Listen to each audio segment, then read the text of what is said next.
One day Imray was there, in the little town in the north of India where he lived and worked, and the next day he was not. He disappeared.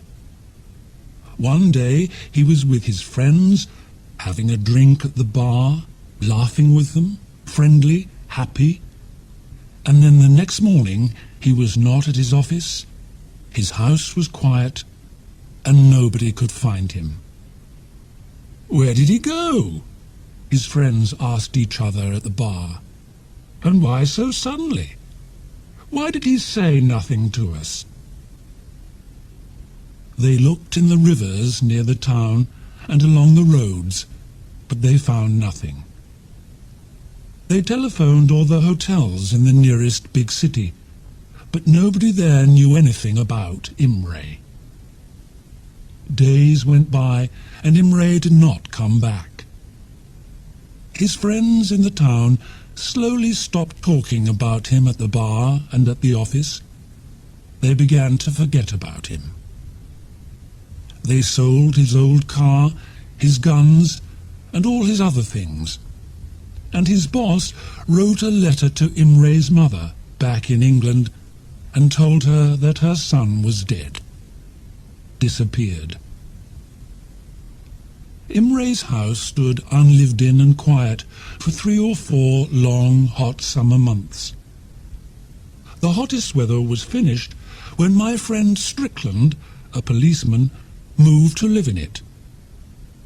People said that Strickland was a very strange man, but I always went to see him and have dinner with him when I was in the town working for a day or two.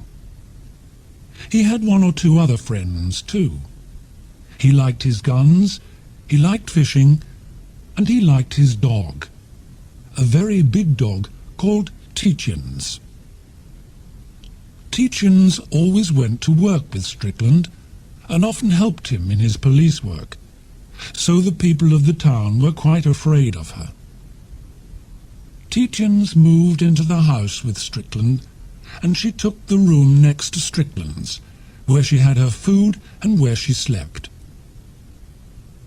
One day, some weeks after Strickland went to live in Imray's house, I arrived in the town at about 5 o'clock one afternoon and found that there were no rooms at the hotel, so I went round to Strickland's place.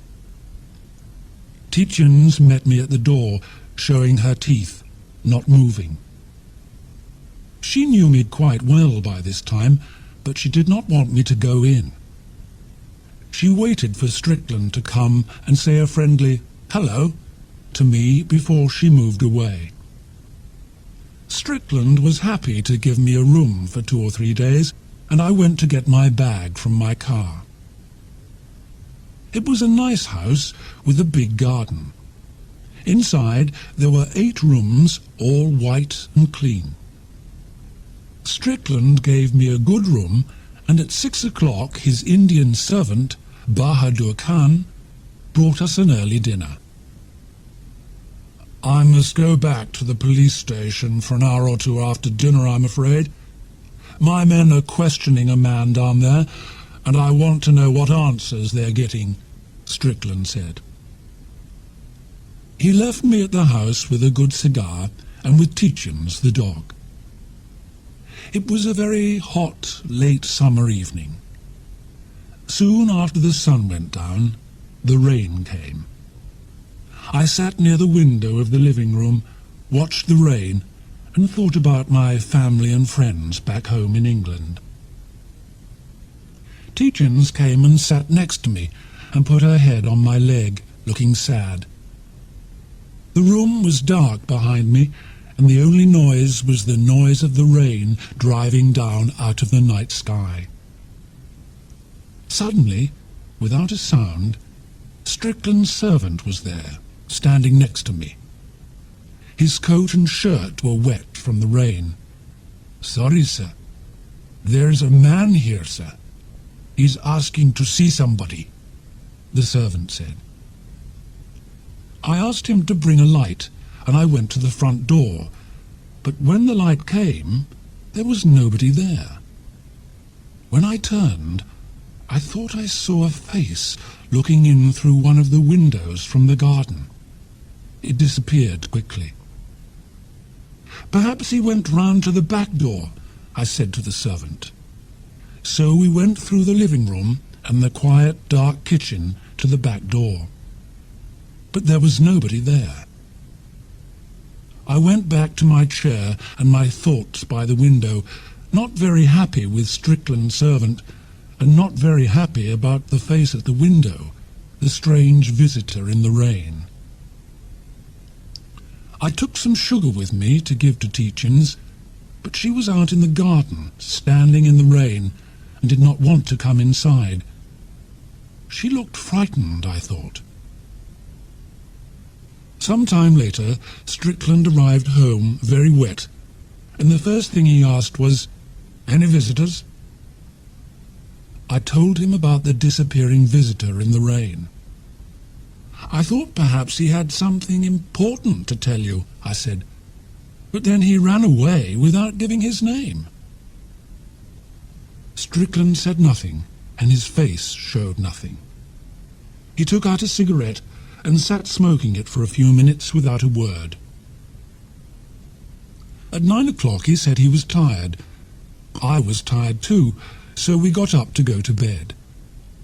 Tietjens was outside in the rain, very wet. Strickland called her again and again. He held out sugar for her, but she did not want to come into the house. "She does this every evening now," he said sadly. "I can't understand it. She's got a good, warm room in here, but she doesn't come inside and sleep in it. She started doing this soon after we came to live in this place. Let's leave her. She can sleep out there if she wants to." But I knew he was not happy to leave her outside in the rain.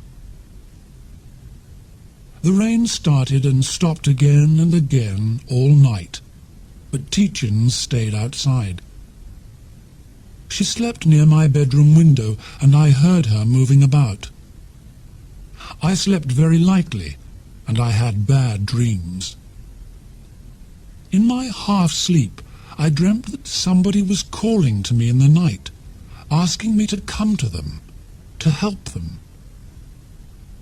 Then I woke up, cold with fear, and found there was nobody there. Once in the night, I looked out of the window and saw the big dog out there in the rain, with the hair on her neck and back standing up, and a frightened, angry look on her face. I slept again, but woke up suddenly when somebody tried to open the door of my room. They did not come in, but walked on through the house.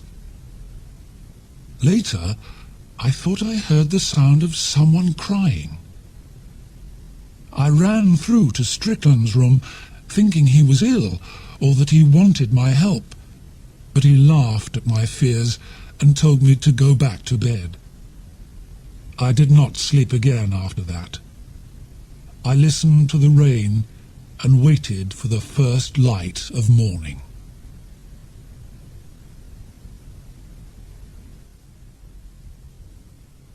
I stayed in the house with Strickland and his dog for 2 more days. Tietjens was quite happy inside the house all day, but as soon as night came, she moved out into the garden and stayed there. I understood. I was happy in the house in the daytime too, but in the evening and at night I did not like it. There was something very strange about the place. I heard the noise of feet on the floor, but there was nobody there. I heard doors open and close. I heard chairs move, and I thought somebody watched me from the darkest corners of the rooms when I walked round the house. At dinner on the 3rd evening, I talked to Strickland. "I'm going to the hotel tomorrow. They've got a room there now. I'm very sorry, but I can't stay here. It's the noises in the house, you see. I'm not getting any sleep at night, and I can't work well in the day because I'm too tired." He listened carefully, and I knew he understood. Strickland is a very understanding man. "Stay with me for another day or two, my friend," he said. "Please, don't go. Wait and see what happens. I know what you're talking about. I know there's something very strange about this house, and I want to know what it is. I think Tietjens knows. She doesn't like coming inside after dark." Suddenly, he stopped talking, his eyes on one corner of the ceiling above my chair. "Well, look at that," he said quietly. I turned and looked up. There was the head of a very dangerous brown snake, called a karite in India. It was looking at us with its cold little eyes from a small door in that corner of the ceiling. I stood up quickly and moved away from that corner of the room. I do not like any snakes. I'm afraid of them, and the karite is one of the most dangerous and frightening snakes. It kills so easily and so quickly. "Let's get it down and break its back," I said. "It's very hard to catch those brown snakes, you know," Strickland answered. "They move so fast. But let's try. Bring that light over." I carried the light across to the corner of the room where the snake was, watching it carefully all the time. It did not move. Strickland carried his chair over to the same corner, took one of his guns from a cupboard near the door, and climbed up on the chair. But the snake saw him coming. Its head suddenly disappeared, and we heard it move away across the ceiling above our heads. "Snakes like it up there in the ceiling. It's nice and warm," said Strickland. "But I don't like having them there.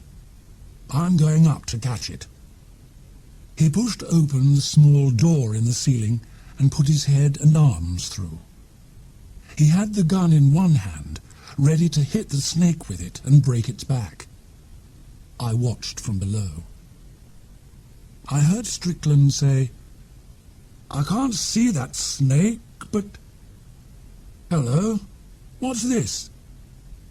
There's something up here." And I saw him pushing at something with the gun. "I can't quite get it," he said, and then suddenly, "It's coming down! Be careful down there! Stand back!" I jumped back. Something hit the center of the ceiling hard from above, broke noisily through it into the room, and hit the dinner table. It broke some glasses and plates on the table. There was water all over the floor. I went over with the light and looked down at the thing on the table.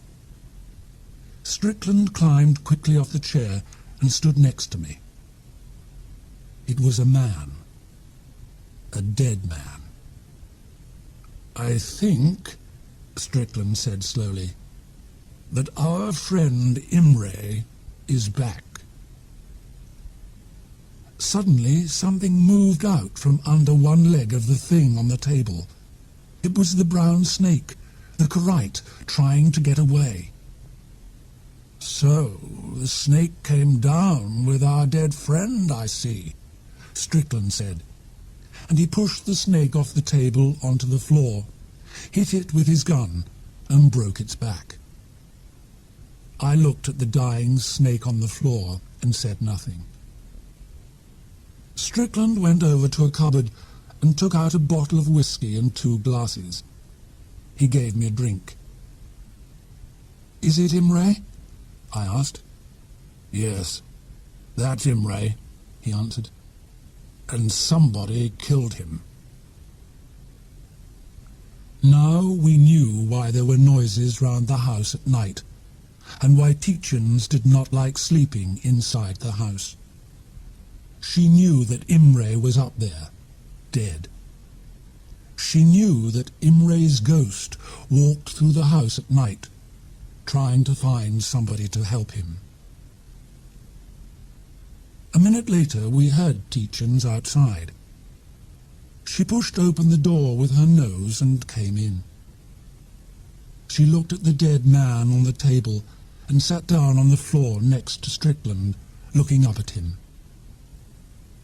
"You knew Imray was up there all the time, over our heads," Strickland said to the dog, looking down at her. "Somebody killed him, and perhaps you know who did it too. Dead men do not climb up into the ceilings of houses and close the ceiling door behind them. So the question is, who put him there and closed the ceiling door? And who killed him? Let's think about it." "Let's think about it in the other room," I said. "Not here." "You're right," said Strickland with a smile. "Let's go into the living room."